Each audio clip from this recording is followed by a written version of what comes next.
Hello, this is The Greatest Story Ever Played. I'm Dan, and today I'm going to be talking about Rise of the Tomb Raider. A description for this game is, in Rise of the Tomb Raider, Lara Croft becomes more than a survivor as she embarks on her first tomb raiding expedition to the most treacherous and remote parts of Siberia. Okay. And a little background on this game. This was developed by Crystal Dynamics. They're known for the 2013 reboot for Tomb Raider, so the game before this.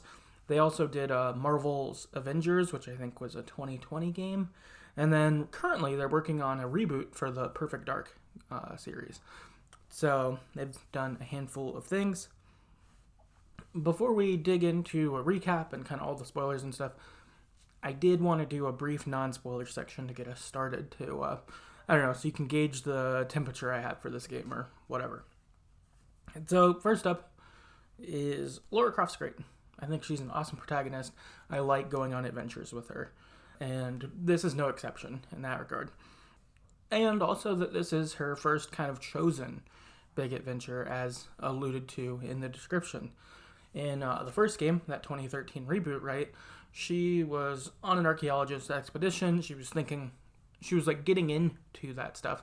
And then a bunch of wild stuff happened, and it kind of opened her eyes as to what these secrets could be, all that stuff. And so this is her first time striking out on her own. Okay, I'm seeking this out. And I like that a lot. I think that's pretty cool. The first time the adventure kind of happened to her, and she had to respond and survive and all the things she did, but she didn't choose it to happen that way. This time she's going into it knowing these things could happen. So I like that a lot. And really, 2 of these in, I'm all for more adventures with Lara Croft. I'm all in. I know there's a third one in this, and I don't know if the trilogy ends there. I'm not sure. I haven't played it. So I will be curious to learn that, and I hope that it keeps going, because, yeah, I like this Lara Croft. My next kind of thought is, I think this game is in the good to solid range. It's somewhere in there. I like it. I think there were good things about it, but I also think that there's probably not a lot that will be memorable about it for me. Like, there are a few key points within that, but I do kind of wonder if in 6 months or in a year, if there's going to be a lot that I remember when I think back on playing Rise of the Tomb Raider. There are like some strong impressions I have from when I played the 2013 reboot that kind of lasted with me through 2021. And I'm curious if this will have that same effect or not. Again, this in no way would say that it's a bad game. I think it's a good or solid game, but I don't know if it did a lot that will make me like hold on to it, kind of thing. But I also am curious what it'll be like podcasting through this. I don't know. Maybe talking about it here today will, maybe some of those highlights will go deeper into me. I know that does happen some too. So I think coming in, it's a solid game. People should play it. I think if you like Tomb Raider, you will like this game. But at the end, will it be your or my favorite Tomb Raider game? I'm not sure. I'll be curious to kind of see what it's like talking about it today, and then, eventually when I play the third one, and being able to look at the 3 of them and kind of, okay, where do these land for me and why? So there's that. Last kind of thought I wanted to get into, it doesn't really have to do with the game, but just my experience playing it. But something that's been kind of fun, how this has worked out, is the last few years, podcast has opened the year with an adventure game starring a badass woman lead in it. So 2 years ago, it was Uncharted Lost Legacy with Chloe and Nadine. Awesome. Last year, I opened the year with the 2013 reboot. And now again, opening this year with Rise of the Tomb Raider. So I kind of like that's how that's worked out. I think just having these strong female leads kind of leading into the year. I think it's fun. I like it's worked out that way. I don't know if that will always be that way, but it was kind of funny that it worked out that way, and it's cool. I'm very down with that. Okay, from here, gonna get into some more spoilers. So if you don't want spoilers, I would drop off. Okay, so first, I think it's important to just hit up our characters real quick so we know who's who in this. First up, we've got Lara Croft. She's a Tomb Raider. A big thing going on with Lara at this point in time is she wants to honor her father's legacy. So That's a big thing in here. Is he's died. He was an archaeologist. He was looking into these kinds of things, and she wants to honor his legacy and all of that sort of stuff. Then you've got Jonah Maeva. He's Laura's friend, and he's a fellow survivor of Yamatai, which was what took place in the first game. So we got him back. And so, similar to Laura, they've had shared experiences of having their eyes opened by what's happened in the first game, but also experienced a lot of loss because of what happened in the first game. So that's kind of what's going on there.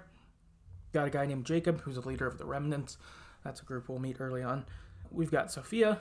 She's Jacob's daughter. She is also kind of she's not like co-leader with her dad, but she's pretty respected among the Remnants. And then we've got Anna. She's Richard Croft's former girlfriend. And then lastly, we've got Constantine. He's a Trinity field commander. So these are kind of your big people that matter in the game. Otherwise, there's a lot of no-name foot soldiers and stuff. So those are your big people. The other thing, I think lastly, before getting into the game, is we got to talk about weapons real quick. So for me, my favorite weapon is the bow. I think that's something that's iconic for Lara Croft, for me at least, is using the bow, stealthing through all sorts of things, killing people that way. So the bow was kind of my main weapon.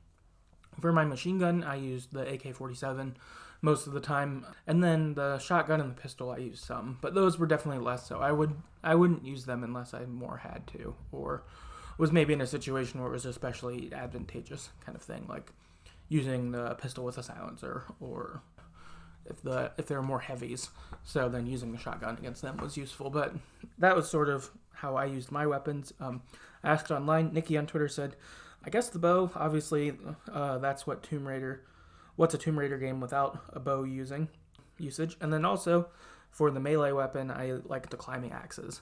I agree. I thought the climbing axe was a good melee weapon, and I liked when I'd upgraded that, being able to use it to kill people, get the melee kill shot within that. That was good. Okay, so now on to our recap itself. The game opens with Lara and Jonah climbing on a mountain. It's like an ice mountain, and as they're climbing, an avalanche happens, and they get separated. Lara and Jonah are both okay, and Lara tells Jonah to turn back now that they're separated. Lara has to continue to the city she's looking for, but it's too dangerous. Jonah should go away, should return back. We then get a flashback to 2 weeks before this in England, and Lara sees a light on in her father's apartment, and she goes to investigate what's going on, and it's Anna, her father's former girlfriend, I guess, before he passed. There are articles around about her father being disgraced. He was looking for a prophet's tomb when he died, and so basically he's died somewhat recently and is disgraced in the academic world. Everyone thinks he kind of lost it, and kind of a negative surrounding that. From here, we jump to Syria, and Lara's in a Jeep with a guide. The guide double-crossed her and said that Trinity paid better, and a helicopter starts shooting at them. It kills the guide. Lara manages to escape from the Jeep as it wrecks and continues on foot. She makes her way to an ancient temple, and as she's traveling through, she's looking for the prophet's tomb that's in this temple.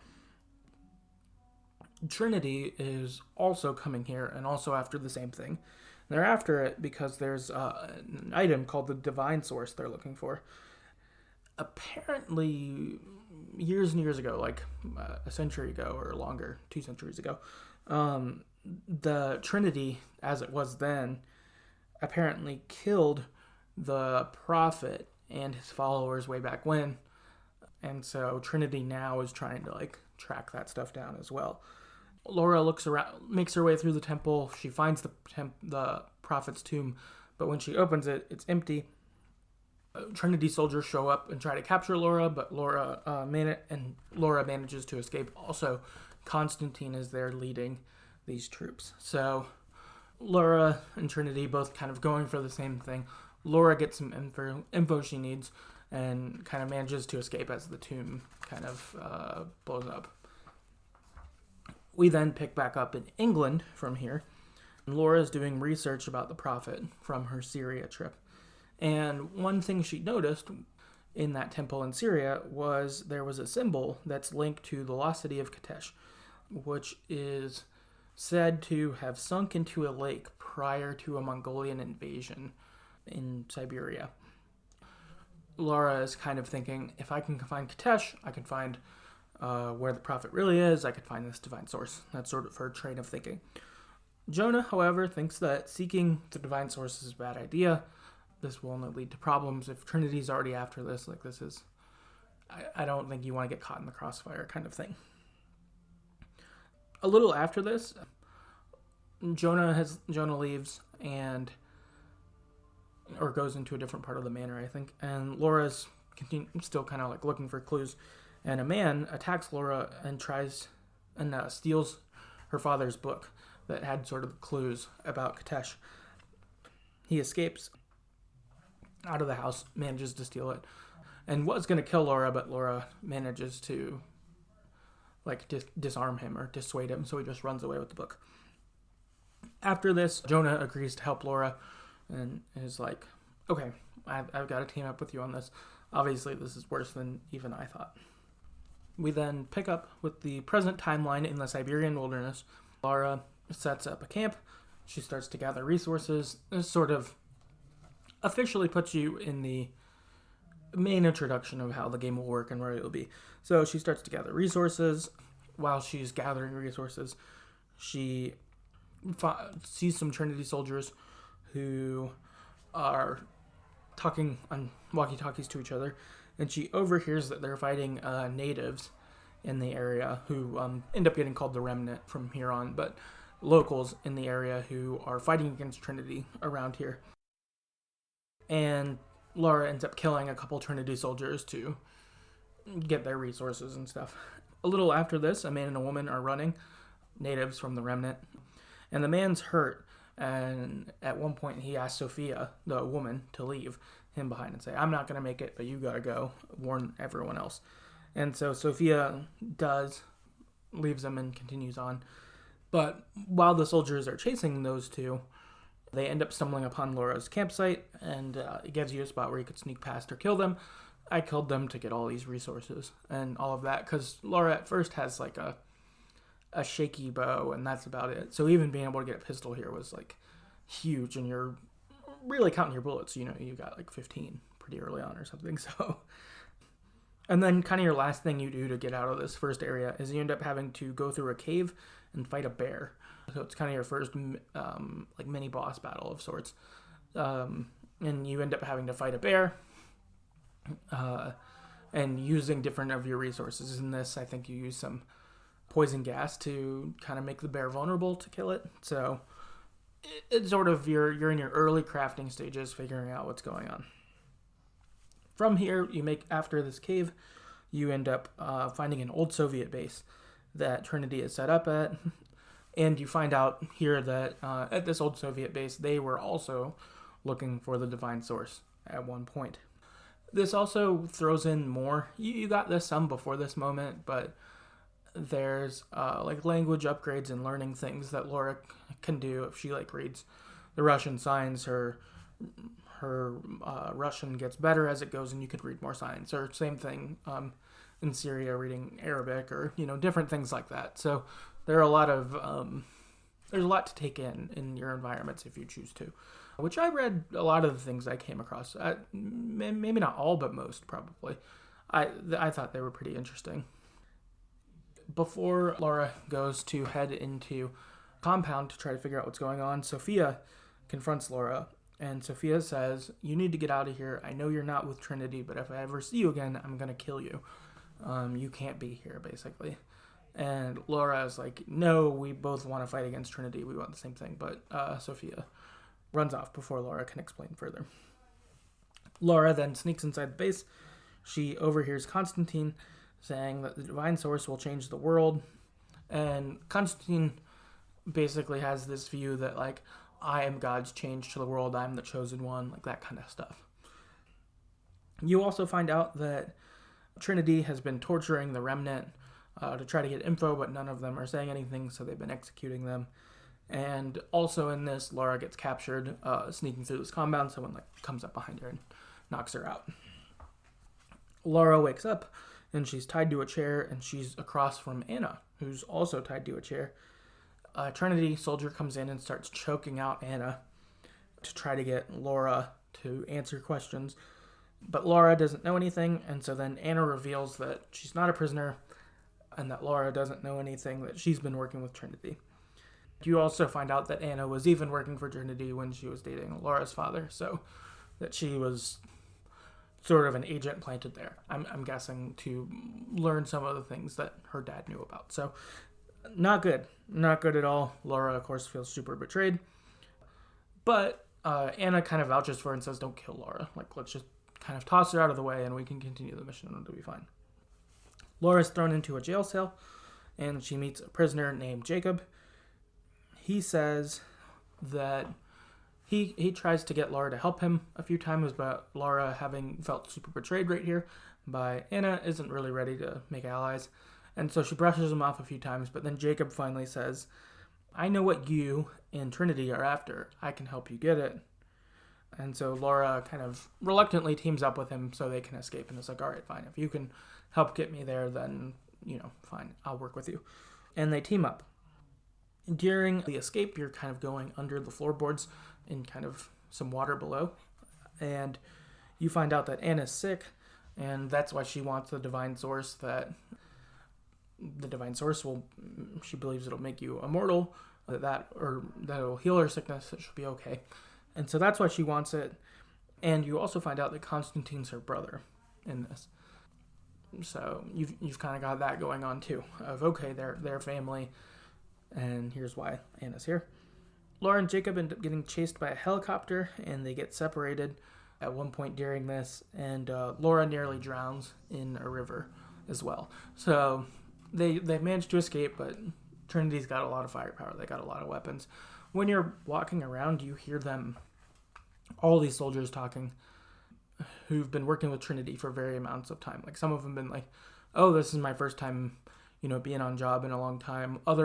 First time ever. Other people are like, oh, I've been doing missions with them for 3 years, blah, blah, blah. So you kind of have a variety of what these mercenaries have kind of come from and how devoted they are. Some of them are worship Constantine and are all in there. I think other ones are just people who like killing or like money or both kind of thing. So after this, though, Lara wakes up from nearly drowning, and she finds out that Jacob rescued her, and they talk about the divine source, and Lara shares that she wants to find it so that her dad will no longer be disgraced. If I can prove that what he was researching was actually true, people won't say that he, was a fraud and he blew it and was wrong, but instead he would be really right and he would have a good legacy. That's sort of what Lara wants.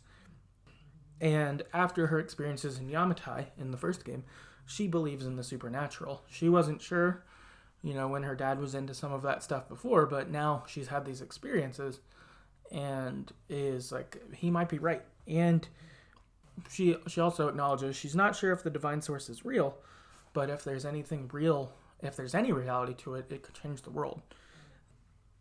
Jacob says that he says, though, that changing the world isn't always a good thing. That just if the divine source is real doesn't mean that it will be good. It's kind of what he acknowledges, or what he tells. And he asks Lara to abandon her quest and to join him and the Remnant in fighting Trinity. And Lara says that she won't abandon her quest, but she will help fight Trinity. So she kind of doesn't go all in the way. It's we both have the same enemy, but I still want to find the divine source. Whereas Jacob doesn't want anyone to look for it. So you kind of get this sort of information and more bonding between Lara and Jacob. After this, Jacob continues on to go help out with Remnant and stuff, and this gives Lara some time around here. She ends up getting a call from Jacob that he needs help at a mill. So Lara fights her way to him. Then they go inside of a mine. However, inside of the mine, some explosions happen, and Lara and Jacob get separated again. Jacob tells Lara to continue on to his village to warn the people about Trinity coming and warn Sophia that Sophia's his daughter. Go warn them. As Laura is making her way through this mine, she sees some murals of the prophets, and she gets some more clues as it relates to the divine source. So she's continuing on for Jacob. Jacob said he'll meet at the village, like, when he can, but he's going to have to go kind of the long way. Laura then does make it to the village, and she tells Sophia what had happened. But Sophia doesn't believe Laura, and is getting ready to kill her, saying, my dad would never trust an outsider, any of that. But Jacob arrives just before and says, Laura is telling the truth. We can trust her. No one will harm her. She's fighting Trinity just like us. Laura helps Jacob and the remnant defend the village. She goes around and helps make some preparations and then go help certain places that are being attacked. Also, in this, you get kind of more reinforcement. Constantine feels like he's sent by God, that his success is inevitable, like all that stuff. But Anna says that if Constantine's wrong, that Trinity's going to step in and will discard her. So, you're my brother, you think you're led and all this stuff, but if you're wrong, we'll probably both be dead. Also, in this time, in the middle of this game, in this section, there is a DLC in the version that I played called the Baba Yaga Dlc.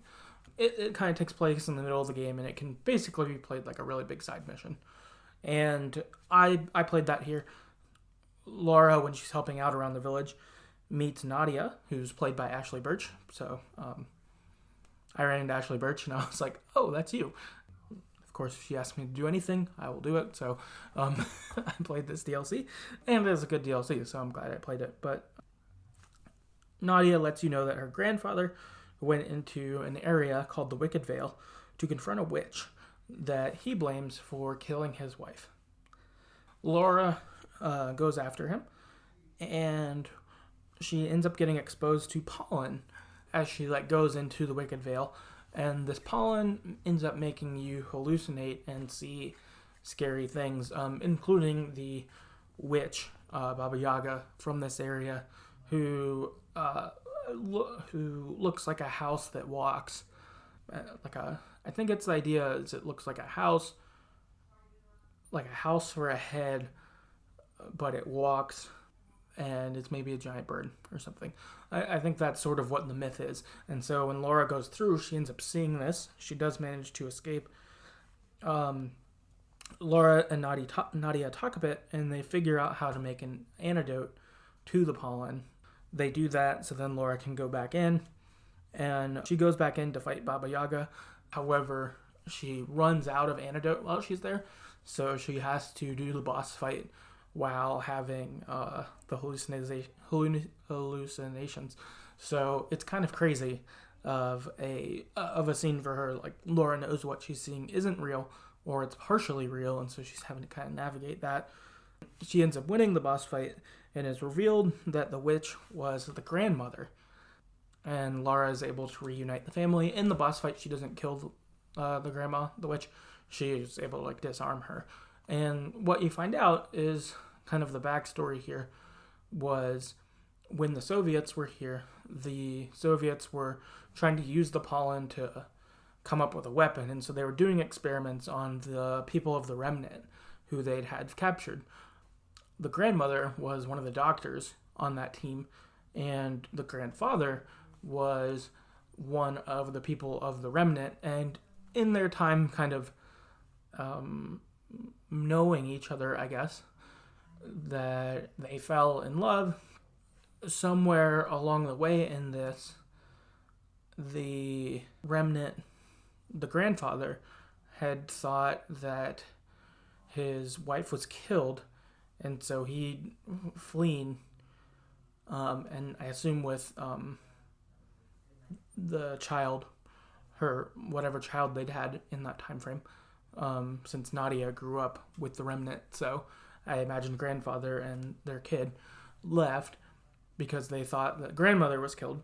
Grandmother had thought that the Soviets had killed grandfather, and I'm assuming again the kid. And so she kind of decided to use the pollen against the Soviets, and so she became Baba Yaga to basically keep everyone away and was kind of doing it as a revenge for thinking the grandfather was dead. So you reunite everyone, which is really nice. It's good that it worked out amid all the fucked up stuff in there. But you reunite everyone. Also, this was a good DLC. I thought what was nice about it too is it wasn't intrusive at all. It felt like it belonged in the game, and so when you just did it, it was like, oh, okay, I'm going to go follow this route and all of that. So that was great. Also, a fun surprise, Ashley Birch being in this. I didn't know she was, so that was cool. After this, I'll pick back up with the main story. So Laura asks Jacob again about the divine source. Jacob says that they believe that the divine source will grant immortality. So his people have been protecting the divine source for centuries against other people. That's sort of what the remnant has done, is they're always guarding the divine source so that no one will find it, because if immortality was unlocked, it would be really bad for humanity. And Laura asks Jacob where it is, because she says it's not only their burden to bear, but also hers. That I'm part of this with you, that this matters. Jacob says, though, that this won't fill the emptiness inside you about your dad, that the only way that you can set free the only way that emptiness will go away is if you set it free, kind of thing. So he's kind of putting, the divine source won't solve that problem for you. After this, Sophia leads Laura tells her that the Atlas is inside the cathedral, and that will, lead you to Katesh. But the deathless ones are there. So these immortal soldiers from the past are inside the cathedral. They kill anyone they see. So Sophia's not going to go with you. And that the remnant stay away. They don't want to see the deathless ones. They just stay away from them.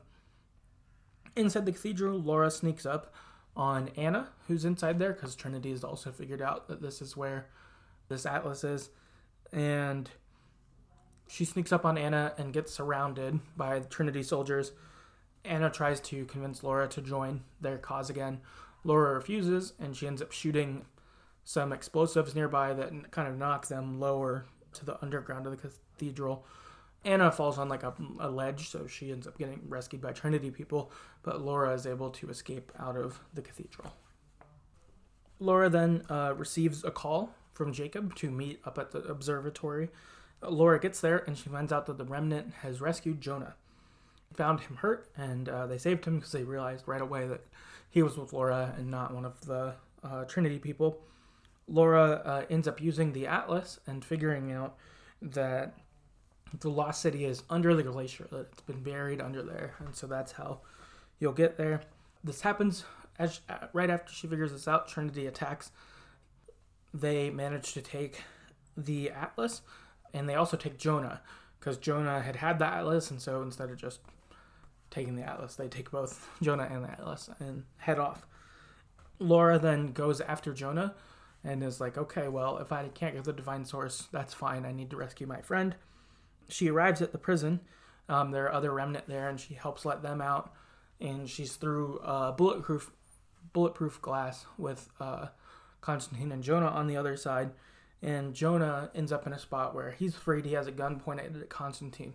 And Laura's encouraging Jonah to shoot Constantine while he's surrendered. But Jonah hesitates because he doesn't want to shoot an unarmed person. Constantine uses this opportunity to pull out a knife and stab Jonah in the stomach, mortally wounding him. He's in real bad shape.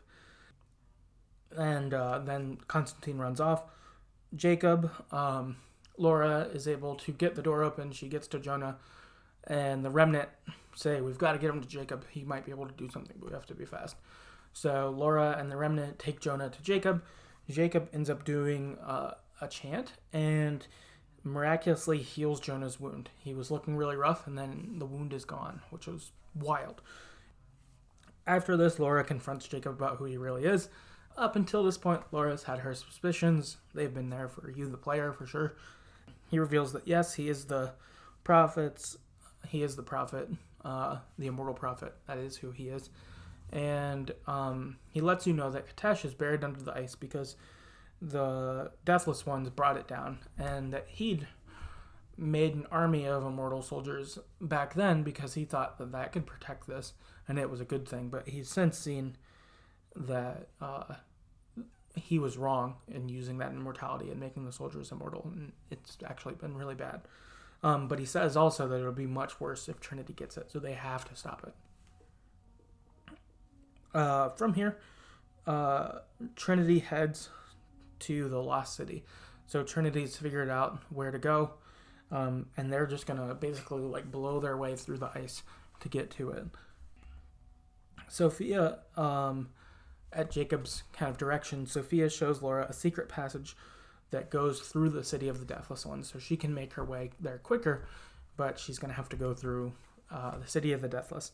The Remnant, meanwhile, will be topside and will try to attack Trinity as much as possible to slow them down.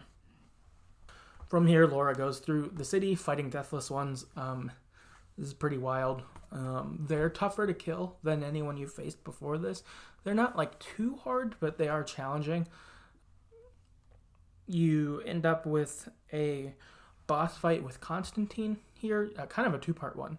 You have a first one where he's in a helicopter and the Remnant end up joining you down there for part of this, and they use a catapult to shoot fire at him, and then you shoot the fireball so it explodes and hits the helicopter. So you end up having like a boss fight that way with him, but he manages to get out of the helicopter somehow, and then he like catches you inside a temple and disarms you, and so you have to, I think you only have your axe is what it is, but you don't have any weapons, and you have to like basically make a distraction or like a smoke explosion and then sneak up on him to hit him with the axe. And it's sort of your standard, like you do it a few times and then you end up winning. And this part was the only time in the game where I felt like there was a weird like difficulty jump. I was able to beat it, but I did struggle with it for a little bit and did get a little worried I wasn't going to beat it.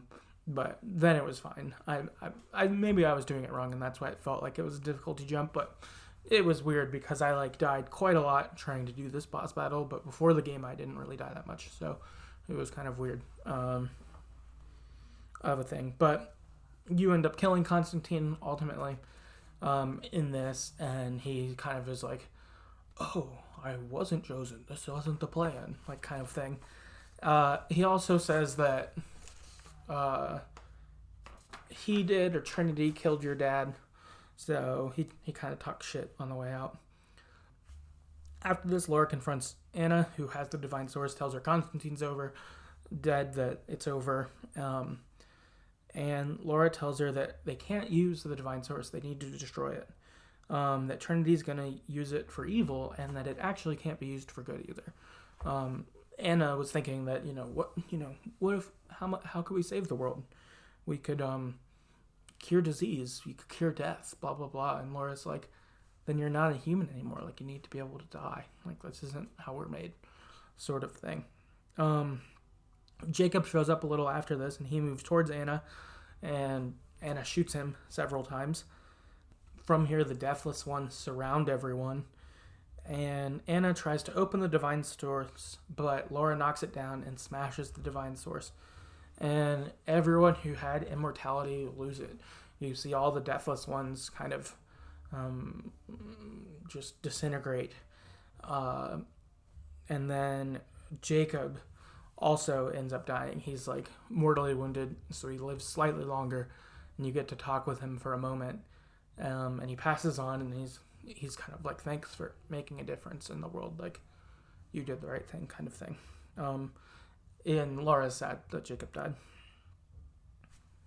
We then pick up in Croft Manor a few weeks later, and Laura's listening to her father's tape again, and the last line in that is, "I just hope that you can make your own mark on the world someday. Remember that extraordinary is in what we do, not in who we are." So kind of this lesson of what we do is what's important, not who we are. That's less important. And then Lara kind of ends this on a little monologue where she says, "I had listened to his last tape 1,000 times, but it's as if I was hearing my father's words only now, for the first time. It doesn't matter what choices he would have made. I have to make my own. The myth of Katesh was real. There are secrets out there that can change the world. I need to find them. Not for my father, not for anyone else. Trinity is still out there, and they're more powerful than I ever imagined. I can stop them. I can make a difference. I can make the right difference. And then credits roll. You get a post-credit scene a little bit later. It's Lara and Anna walking through the snow in Siberia.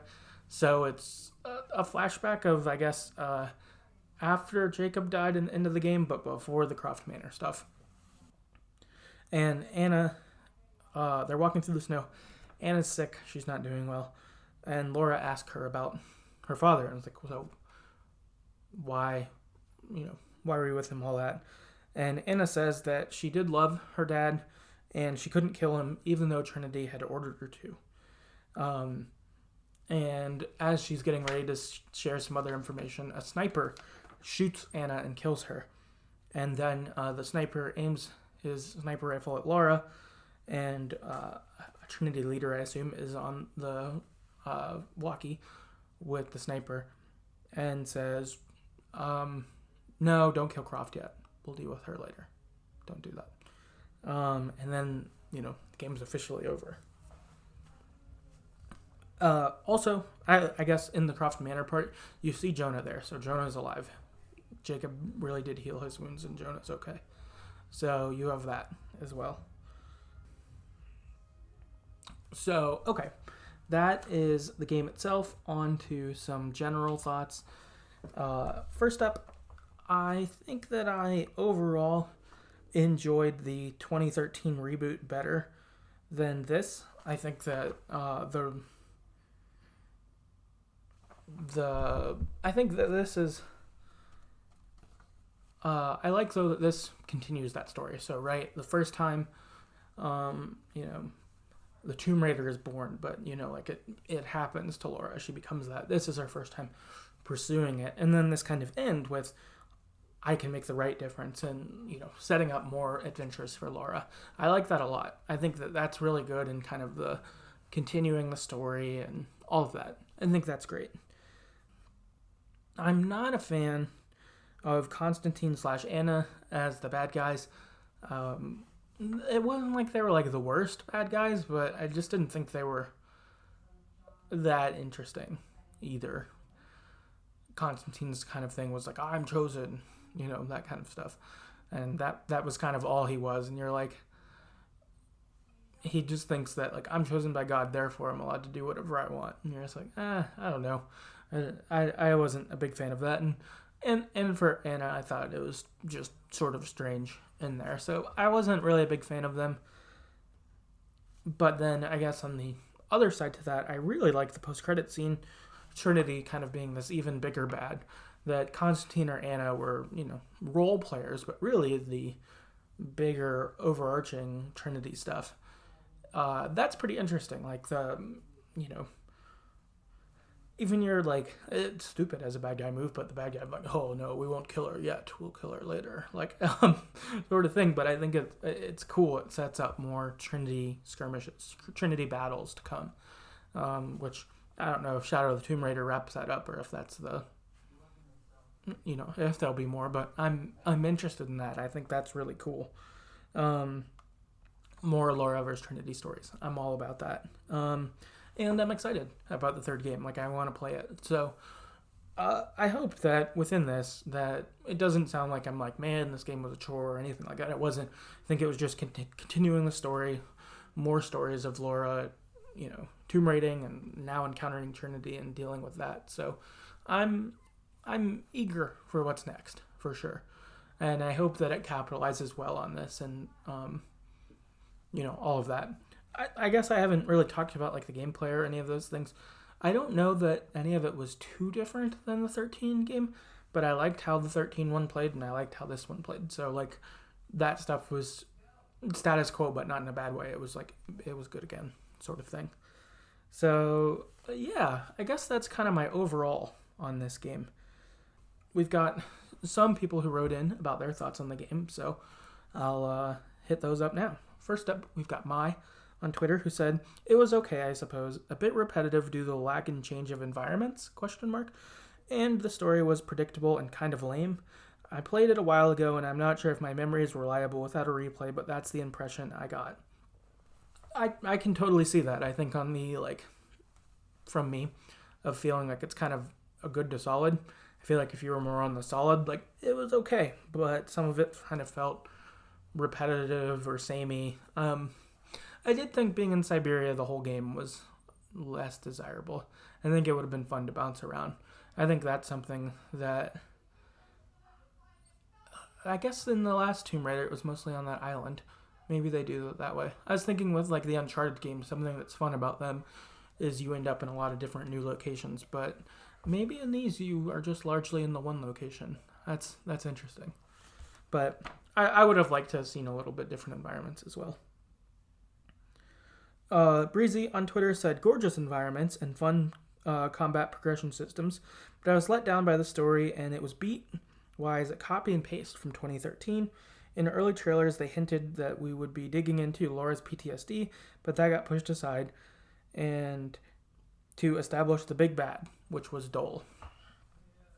So, a few things there. One, I didn't see the trailers for this with the PTSD for Laura, which I feel like that would be disappointing to think that you'd be really digging into that and missing out on that. I would have wanted that too. I think this would have made this more memorable if you had some more of that with Laura. And agreed, the big bad I thought was as well Dole. I wasn't for that as well. Next up, we've got Nikki on Twitter who said, I think I did enjoy it and maybe even finished it. It's been a while since I played. The Baba Yaga wood was scary and was the only thing I remember. That DLC, oof. Oh, and that snow. But otherwise, I don't know what to say about it. But hey, Reboot Laura is a good Laura. I like her. Yeah, I agree. I think that the DLC for me as well is kind of the big thing that I remember. Which is probably too bad for this game. That the story piece that I thought was best and I liked the most was the DLC. The main story was fine, but the DLC I thought was pretty unique. And was scary. I was scared too. I was like, what the hell is this? And Nikki's last comment is Reboot Laura is a good Laura. I like her. Me too. All in favor of Reboot Laura. She's great. Huge fan. Next up, we've got Total Nerd on Twitter said, it's the best game out of the trilogy for the Tomb Raider game. So kind of some other side of this. So of the reboot trilogy, this is their favorite one. So that's good. Really glad to hear someone really likes that. Daniel on Twitter said, I think I need to finish both this and Shadow of the Tomb Raider.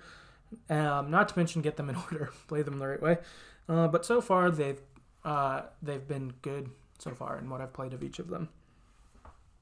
Then we've got Shiva on Twitter said, currently playing this on PS4 and I'm really enjoying it. I can't believe I didn't play it earlier. So some more excitement, I would say, for these games on that side. We've got John on Twitter who said, probably my favorite of the new trilogy. I simply adore that Karen O song at the end. The Tomb Raider of Bond songs. That's pretty cool. I like that. Also, another favorite here, so that's notable. Then we've got Katie on Twitter who says, a fun, action-packed game, better pacing than the first game, and we got to know some characters who made it over from the first game better. I did like that Jonah was in this one as well, and had come over. I thought that was really good, and especially with the first one, that you lost a lot of characters, which I thought was cool and unexpected for me. So I thought that was great to have someone come back. Maddie on Twitter said, I enjoyed it. The much maligned Shadow is my favorite of the trio, narrative missteps aside, of course. So enjoyed Rise of the Tomb Raider, but Shadow, the third one, is their favorite. So I'm curious. I wonder how close kind of these three games are. If their quality is all fairly similar. Seeing that some people Rise as the favorite, I imagine 2013 Reboot is other people's favorite, and their Shadow. So that'll be interesting. I'm eager to see how I kind of feel big picture once I've played all of them. I think I'm definitely going to have to play Shadow this year. I don't know that I want to wait, a whole year. and do it again in January or something. I don't think I'll probably do that, but I think I'd want to get to it. I think I want to wrap this series up and get to see, because I've liked what we've got. I definitely want to see Lara confront Trinity and get that going. So yeah, I guess all in all, that is the episode. If you'd like to talk more about Tomb Raider, on Twitter we're at StoryEverPod. Our website's TheGreatestStoryEverPlayed.com. That has links to all the places you can get podcasts, Apple Podcast, wherever you get them. But also you could access our backlog of episodes, so things like the 2013 reboot. I did an episode on that, among a bunch of other stuff. So check that out if you're interested. If you'd like to support the podcast on Patreon, you can do that at patreon.com/TheGreatestStoryEverPlayed. For as little as $1 per month, that will get you access to a monthly bonus episode we do that are topical in nature. So we've done things like our favorite Pokemon. I ranked the Uncharted games one time. Things like that. So if that interests you, that would be cool. Appreciate that support. If you'd like to help the podcast out but can't financially, totally cool too. A big way you could help out there is just telling a friend to check the podcast out, or rating and reviewing us on Apple Podcast. On Spotify, they do ratings now. If you want to rate us there, that would help. Really, I think anything to get more people together to enjoy the games we all like would be really cool and helpful for sure. And yeah, that's the episode, and we'll see